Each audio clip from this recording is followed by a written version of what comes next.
Assalamualaikum warahmatullahi wabarakatuh. Shalom, Om Swastiastu, Nama Budaya, dan salam kebajikan bagi kita semua. Perkenalkan, nama saya Hugo Feristri Susanto dengan NIM 205220348. Pada kesempatan kali ini, saya akan mempresentasikan dua materi. Yang pertama adalah surat dakwaan dan nota keberatan. Dan yang kedua adalah putusan, di mana saya akan menjelaskan upaya hukum yang dapat dilakukan atas putusan yang dikeluarkan pada pengadilan tingkat pertama. Pertama, saya akan menjelaskan dakwaan dan eksepsi terlebih dahulu. Pengertian surat dakwaan. Menurut Akarim Nasution dalam masalah surat dakwaan dalam proses pidana, mengartikan surat dakwaan adalah surat atau akta yang memuat suatu perumusan dari tindak pidana yang didakwakan, yang sementara dapat disimpulkan dari pemeriksaan pendahuluan yang merupakan dasar bagi hakim untuk melakukan pemeriksaan. Surat dakwaan dibuat setelah pelimpahan berkas perkara dari penyidik kepada kejaksaan. Nah, dasar pembuatan dakwaan itu diatur dalam pasal 14 huruf D Kitab Undang-Undang Hukum Acara Pidana atau KUHP yang menerangkan bahwa dalam membuat surat dakwaan adalah salah satu kewenangan dari penuntut umum. Lalu selanjutnya, jenis-jenis surat dakwaan. Surat dakwaan atau jenis surat dakwaan itu sebenarnya tidak diatur secara jelas ya dalam undang-undang. Akan tetapi berdasarkan seja atau surat edaran Jaksa Agung nomor SE 004 garing J.A garing 11 garing 1993 tentang pembuatan surat dakwaan. Surat dakwaan dibagi menjadi 5 jenis ya. Yaitu satu ada dakwaan tunggal, yang mana surat dakwaan tunggal adalah dakwaan yang memuat hanya satu tindak pidana dan tidak terdapat kemungkinan tindak pidana lain seperti pencurian saja, seperti pasal pencurian saja.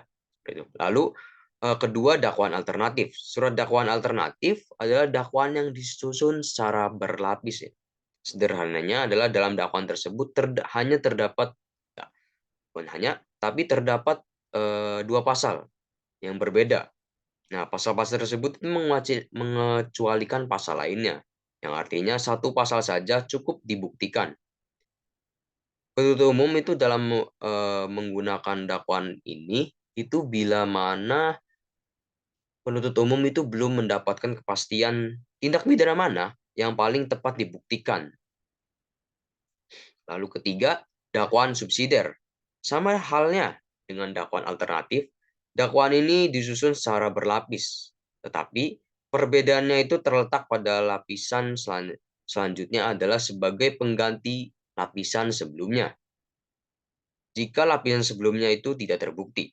Nah, pembuktiannya itu dilakukan secara urut dari yang teratas ya, yaitu primernya. Primer seperti kira-kira ini, primer, subsidiar, lebih subsidiar. Hierarkinya seperti itu. Lalu keempat, dakwaan kumulatif. Dakwaan kumulatif adalah dakwaan yang memuat beberapa tindak pidana yang berdiri sendiri.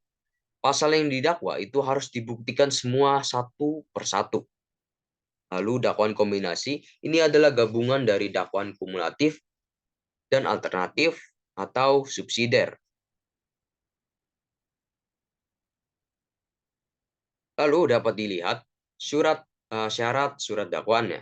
Nah, penuntut umum dalam menyusun surat dakwaan itu wajib memenuhi syarat formil dan materi, yang mana sebagaimana diatur dalam pasal 143 ayat 2 huruf A dan huruf B Kitab Undang-Undang Hukum Acara Pidana, yang menjelaskan surat dakwaan harus diberi tanggal dan ditandatangani.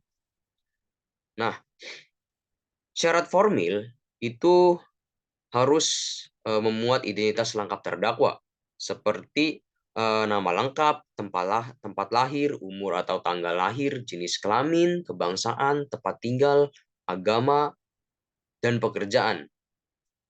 Itu merupakan syarat formilnya. Lalu untuk syarat materialnya, itu adalah surat dakwaan harus diuraikan secara cermat, jelas, dan lengkap mengenai tindak pidana mana yang didakwakan dengan menyebutkan waktu dan tempat tindak pidana itu dilakukan. Ini merupakan syarat material. Lalu, apa sih yang dimaksud itu diuraikan secara cermat? Nah, secara cermat adalah berarti menuntut ketelitian dari penuntut umum dalam mendakwa terdakwa. Lalu uraian secara jelas adalah surat dakwaan tersebut harus memuat uraian kejadian atau fakta yang jelas agar memudahkan terdakwa dalam memahami surat dakwaan dan tidak menimbulkan kekaburan. Lalu uraian secara lengkap adalah surat dakwaan tersebut harus memuat semua unsur yang didakwakan kepada terdakwa. Harus termuat dalam fakta kejadian yang diungkapkan dalam surat dakwaan. Nah, jika surat dakwaan yang disusun tidak memenuhi pasal 143 ayat 2, maka surat dakwaan harus batal demi hukum karena tidak sesuai dengan syarat formil atau tidak memenuhi syarat formil dan material. Lalu selanjutnya saya akan menjelaskan nota keberatan atau eksepsi. Nota keberatan adalah hak terdakwa dan dibuat oleh penasihat hukumnya untuk menjawab surat dakwaan yang disusun oleh penuntut umum. Dasar penasihat hukum terdakwa atau terdakwa dalam mengajukan nota keberatan adalah diatur dalam pasal 156 ayat 1 KUHP, yaitu sebelum majelis hakim mengambil keputusan, hakim harus lebih dahulu memberikan hak bagi penasihat hukum atau terdakwa untuk mengajukan keberatan. Lalu selanjutnya itu terdapat jenis-jenis eksepsi. Terdapat 3 jenis eksepsi, yaitu 1, eksepsi kewenangan mengadili, 2, eksepsi surat dakwaan tidak dapat diterima, lalu 3, eksepsi surat dakwaan batal demi hukum. Selanjutnya saya akan menjelaskan ketiga eksepsi ini. Bisa dilihat bahwa eksepsi kewenangan mengadili itu terbagi menjadi kewenangan absolut dan kewenangan relatif. Apa itu kewenangan absolut? Nah, kewenangan absolut adalah yang mana terdakwa dan atau penasihat hukumnya itu berpendapat bahwa jenis perkara yang ditangani bukan jenis perkara yang menjadi kewenangan badan peradilan. Seperti misalkan perkara yang berwenang mengadili perkara. Perkara tersebut adalah peradilan umum, peradilan agama, peradilan militer, atau peradilan tata usaha negara. Seperti itu. Lalu eksepsi kewenangan relatif itu terdakwa dan atau penasihat hukumnya berpendapat bahwa perkara yang ditangani itu tidak termasuk dalam yurisdiksi atau wilayah hukumnya pengadilan negeri tersebut. Seperti misalkan terjadi pembunuhan di daerah Jakarta Selatan, maka pengadilan yang berwenang mengadili adalah ya pasti pengadilan negeri Jakarta Selatan. Seperti itu. Lalu kedua, eksepsi surat dakwaan tidak dapat diterima. Nah, secara umum, eksepsi ini dihadirkan sebagai keberatan atas dakwaan yang mengandung cacat formil atau kekeliruan beracara atau error in prosedur. Seperti yang bisa dilihat, ada 7 ya yang menjadi surat dakwaan tidak dapat diterima. Itu adalah 1, penangkapan tidak berdasarkan KUHP atau ketentuan yang ada di KUHP ya. Lalu kedua, terdakwa tidak didampingi penasihat hukumnya sebagaimana diatur dalam pasal 56 KUHP, yaitu terdakwa harus didampingi oleh penasihat hukumnya. Lalu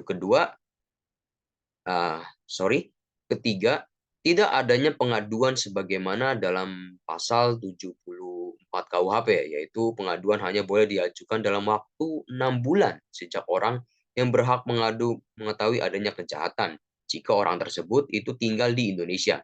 Lalu, bagaimana jika tinggal di luar negeri? Maka pengaduan itu hanya bisa dilakukan selama 9 bulan ya. Maka dari itu tidak bisa diajukan pengaduan. Lalu eksepsi error in persona itu adanya kekeliruan penuntut umum dalam mendakwa terdakwa yang mana seharusnya yang dapat dikenakan adalah orang lain dan bukan terdakwa. Seperti itu.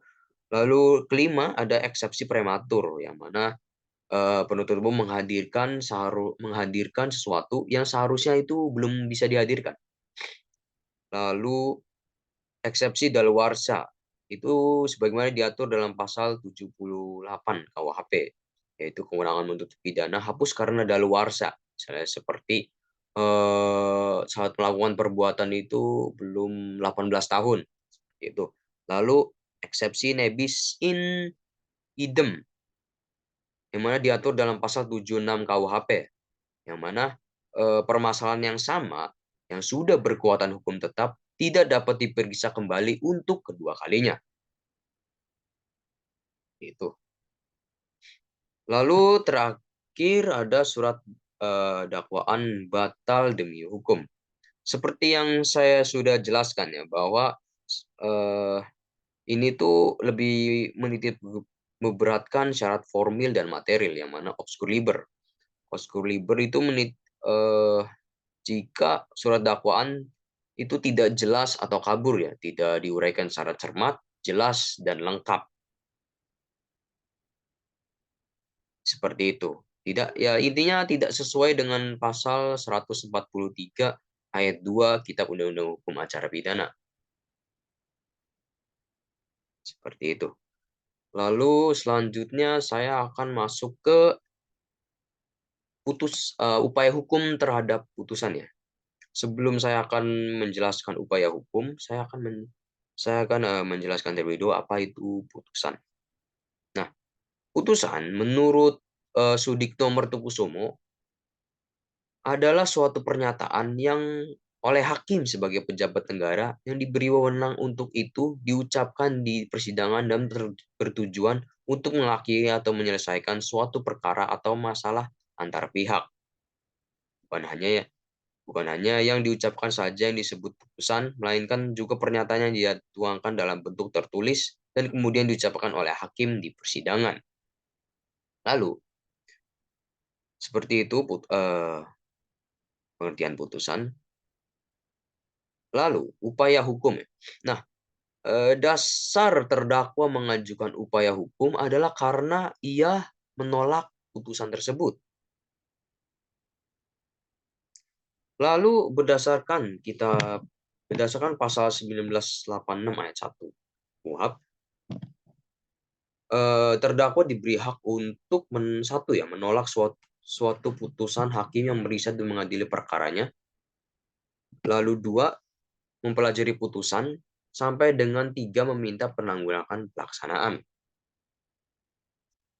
Nah, bisa dilihat bahwa upaya hukum itu dapat terbagi menjadi dua ya, yaitu upaya hukum biasa, lalu upaya hukum luar biasa. Upaya hukum biasa itu terbagi menjadi dua juga, banding dan kasasi. Nah, dasar hukum dari upaya hukum banding adalah terdapat pada pasal 233 KUHP ya. Upaya hukum banding itu artinya pemeriksaan perkara akan dilakukan kembali sesuai dengan ketentuan peraturan perundang-undangan yang dilakukan oleh pengadilan tinggi. Nah, terdakwa dapat mengajukan banding itu dengan jangka waktu 7 hari setelah putusan pengadilan pertama itu dijatuhkan. Nah, permintaan banding ini itu diajukan melalui kepaniteraan pengadilan negeri.